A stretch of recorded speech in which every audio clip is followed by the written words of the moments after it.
Well, g'day and welcome to the Exponential Australia Church Leaders Podcast. We are so glad that you would join us today as we lead into our August National Conference and hearing from a wide range of speakers both around the globe in Australia, but particularly as we head towards our conference in August, some of our keynote guests who are going to be joining us from around the world and here in Australia. And we are so delighted to be joined today for the third time on the Exponential Australia Church Leaders Podcast by Jon Tyson all the way from New York City. Jon, it's great to have you. G'day, mate. How's it going? Yeah, doing really well. How are those wonderful new offices going in New York? Mate, my camera is so bright, it's putting off angelic vibes right now. We've just, after months and months, got some new church offices going on, and they're really beautiful. So it's a joy. I'm coming to you from the 14th floor, 630 9th Ave, Wow. overlooking Times Square, mate. So just come back from a staff retreat out of the city for 3 days, getting our hearts together and reflecting on what God's done and dreaming about what's to come. So you've got me with a very grateful heart. Love that. Love that. Well, hey, obviously to our listeners today, if you haven't heard of Jon before, make sure you listen in on previous episodes. We won't do that now, but Australia, born and bred, moved over to the US at around the age of 20. Am I right, Jon? 20. Soon as my apprenticeship was up, mate. Incredible. So Adelaide boy, been in the US for the last almost 30 years, which is quite incredible. But Jon, what I'd really love to jump into today, particularly as you're obviously joining us in August, is just some of the things that as a very kind of globally connected and intuitive leader within the church globally at the moment, just really tapping in on some of those insights and some of the things that you're sensing, feeling, seeing. And I guess that's where I want to take our conversation straight away, is particularly around as you lead in New York City, which is obviously a global hub, a global city. Everything first happens in New York. As you travel globally, what are some of the key movements and signs that you are seeing God stir afresh in his church at the moment? Well, I will tell you this, mate. There's a tremendous sense of desperation and there's a tremendous sense of hope. And I see that almost everywhere. That crystallization of discontent. God, we can't just keep going how we've been going. All the statistics are just, massive decline. I think a lot of folks said, I don't want to just spend my life managing decline. So there's been massive movements of prayer, seeking God, crying out, particularly for the next generation. And, all the stats coming out, both in the UK and here in the US are, hey, good news, folks, the decline's over. Christianity is no longer in decline. In fact, it's on a very, very slow rise. Yes. So the tide has turned. There is still a tremendous amount of work to do, mate. I mean, we are nowhere close to revival or anything like that, but we are certainly not in that free fall of decline that we've talked about. So there are some very encouraging clouds on the horizon that God is working, and I think everybody has that sense. Hey, let's all press in together. Let's work together. A lot of unity as well. A lot of the founding pastors who sort of did their own thing. The folks who were taking over, many of them are like, let's be friends and work this stuff out together. So I see a lot of great friendships happening. So yeah, mate, hope, turnaround from decline, friendships, and emerging partnerships of people saying, hey, let's see what we can do together. So I'm genuinely have not been this encouraged. Wow. Are you ready? Come on. Ever. I'm the most encouraged I've ever been. Wow. Right now by what I'm seeing around the place. So there's lots of problems, lots of hassles, but this is stuff we've prayed for, mate. Phenomenal. I wonder if you just take a couple of moments to talk about particularly what's happening in New York, Jon. I think not to enshrine it or to institutionalize Church of the City, but you guys have been laboring and you have been pioneering in a certain way now for, remind me how long? I've been in New York for 20 years, mate, this year. Church of the City, seven years. Wow. Yeah, 7.5 years, yeah. And I got to be with you guys in January at Altars. It was incredible to kind of obviously see a picture of what the Lord's doing there, but I know day in, day out, it's a grind as well. Like you guys are really kind of on the ground doing it. Could you just kind of put some fresh wind in people's sails? If it can happen in New York, it can happen anywhere, just to encourage the kind of cost that goes with it and yet the fresh hope that you're experiencing. Yeah, look, I would say I think it may be harder in country Victoria. You know, my parents are out in a little town trying to run the Alpha course and start a church. They're just banging their heads against the wall. So sometimes I don't want to overplay New York. I mean, I live here. I love it here. I've been here for a while. But I do just want to honor everybody who's grinding away everywhere, you know. But we are in a pretty glorious season, mate. I mean, we are seeing more people come to Jesus right now than at any other time in the last 20 years. Wow. We've got people walking in off the streets.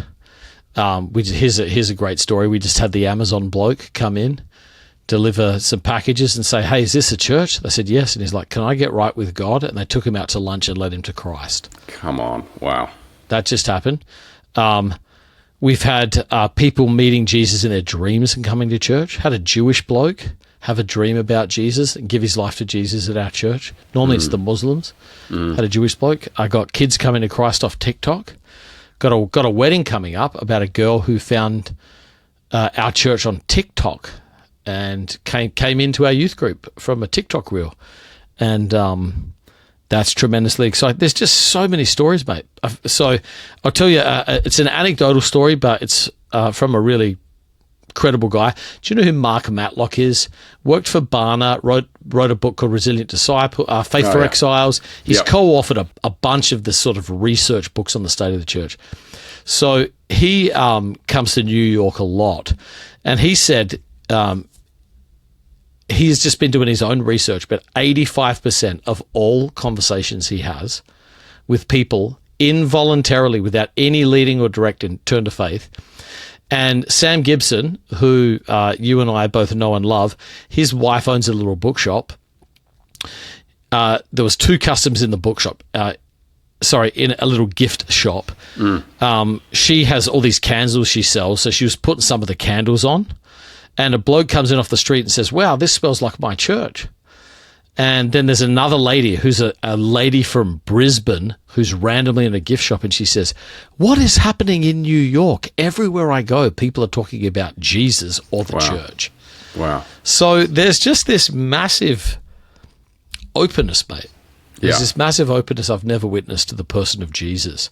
A lot of it's fueled by prayer. A lot of it's fueled by the failure of secularism. You know, it turns out God made the heart. It's the old classic, mate. It's not satisfied till it can rest in Jesus. Yes. I think the pressure of culture is pushing that down, and people are asking, is there anything else? Is there more? What is this? So really, really incredible soil, mate. Massive changes. We've never seen anything like this. Well, talk to us more about that kind of culture of prayer, which, of course, for anyone who's listened to the Awaken Network podcast, for anyone who's heard a lot of your teaching, you guys are all about cultivating and lifting that temperature on a culture of prayer. And so I think, I mean, obviously what you guys are seeing and experiencing now is not just falling on your lap. It's something that you've been really going after for 7 years, plus the many more that you were in New York, and just your heart and, you know, your origin story. But talk to us about what you guys have actually been plugging away at. Yes, well, I mean, listen, mate, I am grateful because my life of prayer and hunger for God's presence was birthed as a teenager in the Australian church. I mean, I am a product of the Australian Pentecostal church, 100%. So in many ways, I've just tried to take what I encountered with God at 17 at youth group and just keep it alive and mature it and expand it and make it more potent. And, you know, I'm a senior pastor of a large church. When you get some scale, you get a lot of influence in terms of dictating what you emphasize and what you focus on. And I just said, stuff it. We are going to be a praying church. Yes. So we have, we've got a strong culture of prayer. We have 4 1-hour corporate prayer sets a day. So doing 4 hours of prayer for revival a day. We do once a month, we do all night prayer. So there's a crew that just plugs in all night. And then there's all sorts of other prayer. We've got 24/7 prayer going in a prayer chain like the Moravians do. So, so there's like 24/7 coverage, but then 4 hours of corporate prayer coming together on 57th Street. And then it's just small little things, mate. You know, every service, we have a team of people that pray the entire service. So while you're preaching, there's people praying for God to move in power. And I think it's just the compound effect of that. This Sunday we had, I don't know, 200 and something people come forward and respond to the message, which is amazing, but it's amazing when that's happening in the middle of New York, mate. Like when you see that happen, that's the thing that shocks people. There's so many young people at church, and why there's so many people at the altar. I've never seen a response like this. And zero hype, mate. Zero hype, just authentic hunger. Yeah. So yeah, it's amazing. And I just would encourage any of the leaders listening, hey, look, take whatever power agency you've got, whatever sphere that you get to influence. It could be a youth group, could be Bible study, small group. Just determine that wherever I lead, this will be about prayer, about seeking God. And even if you feel like you're frustrated where you are and you can't lead up, you can lead down. So don't lead up and criticize. Look down and seek God. And I think you'd be amazed even what he does around you. Yeah. Jon, I think this is a great spot just to kind of shine a bit of a light on the Awaken Network and kind of what's been birthed in your heart for what the Lord is clearly doing globally at the moment at his church. Talk to us about where that's come from, how that's come about. I mean, I'm sure it's just you, Sam, and Chad kind of going, hey, the Lord's doing something here and we just need to feed it. Talk to us about what you're seeing around the world as people get on that train. Well, it's funny, the Awaken Network podcast, which is honestly the most fruitful thing I've ever done in my life, started because I was going to do a Harley ride around America. Talk about a classic middle-aged, thing to do. But it was in my heart for 20 years, and I said, okay, I'm going to just get on a Harley, and I'm going to retrace John Steinbeck's Travels with Charlie book one summer. I broke my foot in 3 places, and I couldn't hold a motorbike up. So I said, stuff it, I will redeem this time. So I said to Chad, hey, I'm coming out to California, to the Central Coast, which is the most beautiful part of it. Let's get in a room and do as much content as we can about revival in a week and just try and redeem my sore foot. So went out there, and we realized we'd sort of touched a sciatic nerve around prayer. And again, our passion is to build praying churches, to help leaders build cultures of prayer. So we did that. Now I think we're 6 seasons in, and we're just getting ready to do another season on it. But it's grown into like a genuine network. We're getting ready to, have churches that are a part of the Awaken Network. We've just released an app that's got a lot of our best content on it. But it's really, our passion is to help pastors build and leaders build churches that seek God for revival where they are. So we've got coming out to Australia. So we're going to be there in August after Exponential, which I'm really excited to speak at. Then coming back next year for a couple of leaders one days. And here's the thing. I want to say a couple of things. Number one, we're not here as outsiders trying to import some model from the US to the Aussie church. We're not trying to just shove some stuff in. Our passion is to help leaders where they are. So we want to teach you everything we've learned about, building a praying church in a really hard context, give you all our tools and stuff for free and just empower you. And then our whole vision is that where you are, you start praying, building a culture of prayer in your neighborhood and really seeing God move where you are. So that was sort of it. So we've had, a couple invitations to a few places, and we're like, you know what, let's just go out and see if we can help strengthen the church, just serve the church any way we can. So that's the main idea is we sort of realized we had something here. We had a lot of folks asking, hey, could you help us? And we're like, hey, let's put this into a format and framework that we think can serve people. So that's for the most part what it's been. It's brilliant, mate. Hey, as you're kind of, seeing that rising of hunger and that, that language of revival, which has always been around, but particularly it feels like as you talked about, we're seeing that tide turn. We're recognizing the need for deeper discipleship, particularly, as we focus upon the next generation. Where do you see some of that hunger translating, particularly into the need to plant new churches, reaching new people groups, and particularly with an eye on the next generation? Like, as these things are happening, surely churches are going to be thinking about, well, what are we going to do about it? Well, part of it's got to be the great motivation of love. Okay. So church planting really has to be focused on a love for Jesus and love for people. William Carey, before he was sent off to India, the great passage that inspired him, Isaiah 53, we know about that. Isaiah 53 is the suffering servant, you know. But then Isaiah 54 is lengthen your cords and strengthen the tent pegs, expand your tent. And it was basically, hey, the Lamb who's taken away the sins of the world is worthy of our bigger efforts. So I think it's one of those seasons, you know. You know this research better than me, but gosh, the Aussie church needs about another couple thousand churches, you know what I mean? Yeah. So yeah, we've got to have an emphasis on making sure that the next generation get to own their faith. I am the product of a youth group where their vision was to empower the next generation. Yes. And that's one of the challenges, I think, particularly I'm Gen X, I'm 48. One of the challenges is you finally get in charge and you want to hold on to it too long. You know, I say to our church all the time, we are all just interim pastors. That's great. All we're doing is we may be long interim pastors, but we are just holding the seat for the next people God's going to raise up. So I think there's got to be a massive vision on leadership development, discipleship, extending ministries, and in every form. We need church plants and we need church revitalizations. We need folks in current denominations getting a vision for their denomination and figuring out new ways to bring life to that. I saw the Anglican Church is just about to elect a new leader in Australia. And in Melbourne. Yeah, yes, just in Melbourne, yeah. Just in Melbourne, and I'm praying that is a missional leader and not someone who's just going to tread the waters of bureaucracy. But again, you need mainline leaders, you need church plants, you need disciple-making movements, you need mega churches, house churches, and everything in between. That's great. So, yeah, we got to get an emphasis on that. And I would just say this. I think a lot of times people forget Jesus said, it doesn't tell us what to pray very much. Gives us the Lord Prayer, doesn't say a lot of other stuff, but he does say this. Don't say 4 more months and then the harvest.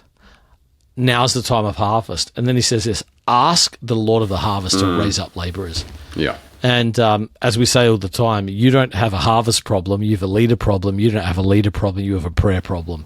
And we should be praying, God, raise up laborers for this moment. So as much as we develop leadership systems, discipleship mechanisms, essential, just want to remind us that the people you're looking for are going to come to you in prayer. Wow. And but yeah, got to have a massive emphasis on that. Yeah, it's great. John, you've made a bunch of remarks there about the Australian church in particular. And of course, you have a huge affinity with the Aussie church. You've talked about your origins in the Pentecostal church. You've come back really kind of annually for the last couple of years, and particularly as Awaken Network rolls out, you know, and does some more intentional activities in Australia. I'd love to just hear some of your external, you know, thoughts and observations of what you've seen and experienced, particularly as one who's gone away and in effect kind of coming back and dropping in every couple of months. And what are some of your observations? What are the things that are encouraging you? What are the things that you might want to challenge us with today as well? One thing I would say I'm really encouraged by is, you know, Aussies have tended to have a little bit of a chip on their shoulder, you know, that the action's elsewhere. The actions in the States, that's where other churches or that's where other ministries or even great authors and seminaries are. And it is true, the US has a lot to offer, but I do see a galvanizing around Australian identity that we are something on our own. We don't need the rest of the world to tell us how to come and do it. Yeah. And a rising sense of godly pride and joy about solving their own problems. Yeah. I think that's good. I see a lot of guys going, you know what, maybe if I ask God and really wrestle with him for my local context, I'm going to be able to figure this out here rather than just importing someone else's model. I see a lot of that. I see friendships and cross-denominational stuff I haven't seen before. You know, there definitely used to be way more. The Penties were on their own. The Baptists are on their own. The Uniting Church was out there getting mocked by the Penties and the Baptists. You know, there was just like a lot of those dynamics. And now I see friendships where guys are saying, hey, it's going to take all of us to reach Australia. None of us on our own are going to be able to do this. So I see a lot of really good friendships and partnerships that certainly wouldn't have seen that 20 years ago. Maybe even 10 years ago. I'm not sure we would have seen that. If I was to challenge, I don't think I would challenge, man. I think I'd just encourage. I think I'd just say, just keep pressing in, keep going, keep learning, When you get a bit of good news, sometimes it's been so hard, you've just been slugging it out. You can want to ease off. Oh gosh, some good news. It's time to double down. But I was reading this morning where Paul talks about laboring to the point of exhaustion. This is Colossians 1, but by the power, the energy that Christ works through me. So I just would encourage you, double down, keep pressing in. Now's, don't mistake dusk for dawn. It's the start of something beautiful, not the end of it. And so, it's good. Ask God for fresh energy to lean in.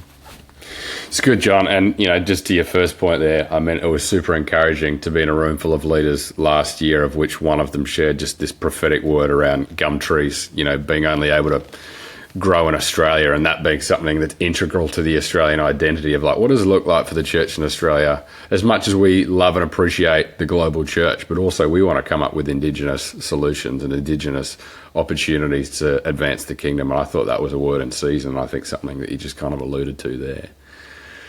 Yeah. John, I know that you are a high capacity leader. You've got lots going on in your world. And of course, a lot of ministry can be month by month, week by week, even day by day from time to time. But I wonder if you just give us a bit of an insight, particularly as you begin to pray and lead into coming to Australia in August. The theme of our conference is greater. Greater for our leadership, greater for our churches, greater for our cities. And we've asked you to be the opening keynote of our conference this year. And I just wonder if you just kind of, tantalize our senses in terms of what you feel like the Lord might be laying on your heart for that. Well, I want to say, mate, what a beautiful word. It's a biblical word. It's a word that Jesus came up with. And so I want to speak on the conditions in a believer's life that genuinely lead to the fulfillment of Jesus' greater promise. When Jesus says you'll do greater things than these, we have so many verses and so many theologies to explain away what Jesus actually meant. Well, I know Jesus said that very clearly, but I don't think he meant that. I want to ask, what if Jesus was serious, and what are the conditions that are attached to the greater life, power, and fruitfulness that Jesus talked about?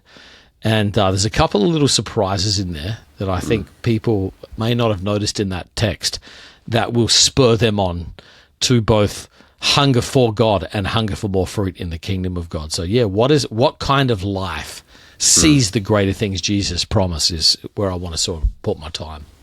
It's great. Well, on that, and I just want to throw one last question at you to wrap our time, and we'll see you in August. And we've talked about the church globally already. Of course, you have a big picture perspective, but I wonder if you were kind of really just almost prophetically speaking over the global church into the next 5 years. And I know that's not your role, and you don't even sense that's something you should be doing, but you are an intuitive and prophetic leader. I wonder where you'd be encouraging leaders to be investing their energy and their heart in this season. So I want to say one clear word that I say everywhere. You're late to the party on Gen Alpha. You are late to the party. I watched this happen with Gen Z, mate. People were losing their mind on millennials. And I was like, folks, millennials are driving minivans with 3 kids. That's right. We've got to get on to Gen Z. And I said the same thing. The oldest Gen Z folks are 27, mate. And you're going to blink, and in 5 years, those guys will be in their 30s. When I moved to New York, this is in 2005, I was 28. I'd been a youth pastor, and the last thing I wanted in my church in New York was teenagers. I was like, I want adults. But 5 years later, those 17 and 18-year-olds were the ones who were doing all the internships and getting all the jobs in the city. And I realized, wow, I missed a generational moment in my desire to get quality leaders from an older generation. And I would just say, if you don't have a plan for Gen Alpha, it's great. You need to ask God for insight and vision of how to reach them. They're going to be something special, mate. And that's the biggest thing I think we're late to the party on. It's good. Well, John, we appreciate your insights. Appreciate you as a friend, and looking forward to seeing you again in August. Thanks so much for being on the Exponential Australia Church Leaders Podcast, my friend. Always a joy, mate. Can't wait to hang out in person.